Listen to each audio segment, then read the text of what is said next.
Jest Rodzek, słuchajcie, następnie przygotuje się kolejny reprezentant Bielska, Slajmon. Daj mi kaptur z chłopakami.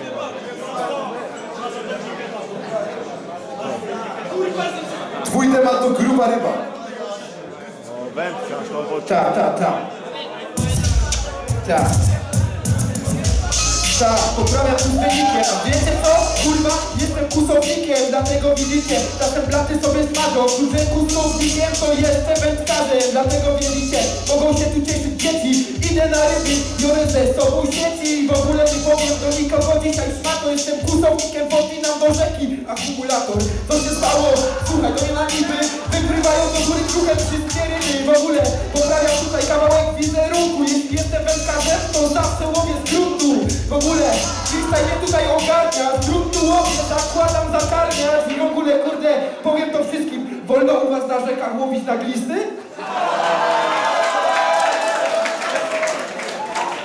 No i to była jazda na temat, kurwa w chuj. Słuchajcie,